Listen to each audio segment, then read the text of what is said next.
మీ stock market losses ఇమ్మీడియట్గా cut అయిపోవాలంటే ఈ వీడియోని లాస్ట్ వరకు చూడండి. ఒక ఇంపార్టెంట్ ట్రిక్ చెప్తాను. 100% సక్సెస్ రేట్ ఉంది ఆ ట్రిక్ లో. Welcome back to 100 days of trading series day 69. First, మీరు మార్కెట్ లో చేసే ప్రతి పనికి ఒక ప్రాపర్ రీజన్ అనేది ఉండాలి. ఆ రీజన్ మీరు పేపర్ మీద పెట్టాలి. క్లియర్ గా ఎక్స్ప్లెయిన్ చేస్తాను ఇప్పుడు.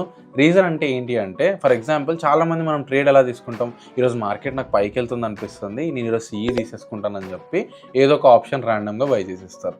సేమ్ వే ఈరోజు మార్కెట్ పడిపోతుందేమో, ఈరోజు బాగా పడే ఛాన్స్ ఉందని చెప్పి పిఈ తీసేసుకుంటారు. అసలు మీరు ట్రేడ్ ఎందుకు తీసుకుంటున్నారు ఏంటి, దానికి రీజన్స్ అనేవి ఉండవు. ఫస్ట్ మీరు నాలెడ్జ్ గెయిన్ చేసిన తర్వాత చేయాల్సిన పని ఏంటి అంటే, మీరు ఎంట్రీ ఎందుకు తీసుకుంటున్నారు, అక్కడ మీకు క్యాండిల్ చెప్పిందా, టెక్నికల్ ఇండికేటర్ చెప్పిందా, ప్రైస్ యాక్షన్ చెప్పిందా, మీ ఎంట్రీ రీజనింగ్ అనేది బుక్ మీద పెట్టండి. సేమ్ వే మీ టార్గెట్కి కూడా ఒక రీజనింగ్ ఉండాలి, మీ రిస్క్ మేనేజ్మెంట్కి మ్యాచ్ అవ్వాలి, మీ టార్గెట్ రీజనింగ్ కూడా బుక్ మీద పెట్టాలి, అలా స్టాప్ లాస్ది కూడా బుక్లో పెట్టాలి. ఇలా మీరు పేపర్ మీద పెట్టి మీ లాజిక్ని ట్రేడ్ చేస్తే ఫస్ట్ ఎలాంటి ఎమోషన్స్ కానీ, మార్కెట్ ఏదో హై అయిపోతుంది, మీ ఎమోషనల్గా కానీ సైకలాజికల్గా ఏమైనా థాట్స్ వచ్చి ట్రేడింగ్ మిస్టేక్స్ అన్ని చేయరు. అప్పుడు మీ నెంబర్ ఆఫ్ ట్రేడ్స్ తగ్గిపోతాయి, క్వాలిటీ ఆఫ్ ట్రేడ్స్ డెఫినెట్గా ఇంక్రీజ్ అవుతాయి.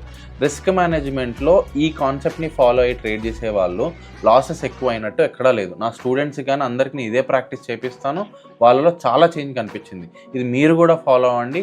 చేంజ్ కనిపించకపోతే డిఎం సెక్షన్లో వచ్చి నన్ను తిట్టండి. సింపుల్ గైస్, ఇది మీ ఎమోషనల్ ట్రేడింగ్ని తగ్గించి లాజికల్ ట్రేడింగ్ని పెంచుతుంది. లాజికల్ ట్రేడింగ్ పెరిగితే ఆటోమేటిక్గా ప్రాఫిట్స్ పెరుగుతాయి, మీరు కూడా ప్రాఫిట్స్లోకి వెళ్తారు. I hope everyone follows this suggestion. ఇలాంటి stock market and investment content మీ ముందుకు తీసుకొస్తూనే ఉంటాను. See in the next video.